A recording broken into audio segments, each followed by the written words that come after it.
విద్యుత్ సంస్థలు అదనపు ఖర్చులు తగ్గించుకోవడంపై దృష్టి సారించాయి. ప్రభుత్వ ముందు చూపుతో మిగులు విద్యుత్ వస్తుందన్నందున ప్రైవేట్ కొనుగోలు ఒప్పందాలు రద్దు చేసుకుంటున్నాయి. రోజు 2000 మెగావాట్ల కొనుగోలుకు ఒప్పందాలు ఉండగా అందులో 1280 మెగావాట్ల ఒప్పందాలు రద్దు చేసుకుంది. మరో 2 రోజుల్లో 220 మెగావాట్ల పీపీఏల రద్దుకు పంపిణీ సంస్థలు సమాయత్తమవుతున్నాయి. తద్వారా వినియోగదారులపై భారం పడకుండా జాగ్రత్తలు తీసుకుంటున్నాయి.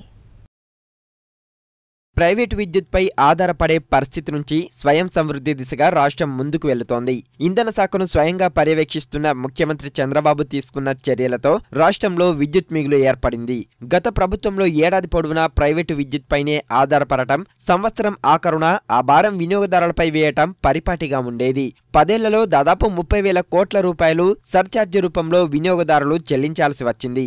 రాష్ట్ర విభజన తర్వాత నవ్యాంధ్రలో ప్రభుత్వ పగ్గాలు చేపట్టిన తెలుగుదేశం జెన్కో ఆధీనంలోనే పెద్ద ఎత్తున విద్యుత్ ఉత్పత్తికి శ్రీకారం చుట్టింది. కృష్ణపట్నంలో ఇప్పటికే 800 మెగావాట్లు అందుబాటులోకి రాగా 2వ యూనిట్లోనూ నెలాఖరు నుంచి వాణిజ్య ప్రాతిపదికన ఉత్పత్తి చేయనుంది. ఈ కేంద్రంలో సాంకేతిక సమస్యలు తలెత్తి ఉత్పత్తి జాప్యమవుతుందనే భావనతో రోజు 2000 మెగావాట్ల విద్యుత్ సరఫరా చేసేలా గతంలో ప్రైవేట్ యాజమాన్యాలతో ప్రభుత్వం ఒప్పందాలు చేసుకుంది. ప్రస్తుతం కృష్ణపట్నం సిద్ధం కావడం, ఇతర థర్మల్ కేంద్రాల్లో ఉత్పత్తిని పెంచుకోగలగడం వల్ల డిమాండ్ కంటే ఉత్పాదన అధికంగా ఉంది.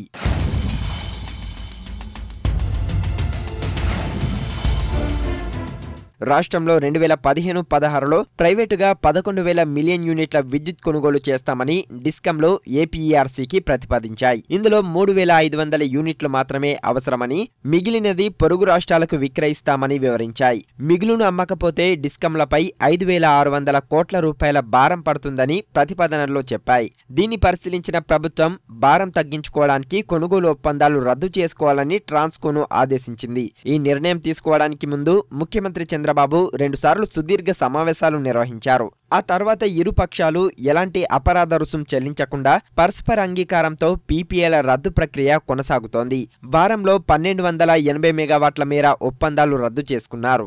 వచ్చే 2 రోజుల్లో 220 మెగావాట్ల ఒప్పందాన్ని రద్దు చేసుకునే యోచనలో ప్రభుత్వం ఉంది. ఈ 2 కాకుండా మరో 1500 మెగావాట్ల ప్రైవేటు ఒప్పందాలను వదులుకోవాలని ప్రభుత్వం ఇంధన శాఖను ఆదేశించింది. సర్కారు తీసుకున్న ఈ చర్యలతో వినియోగదారులపై భారం తగ్గనుంది.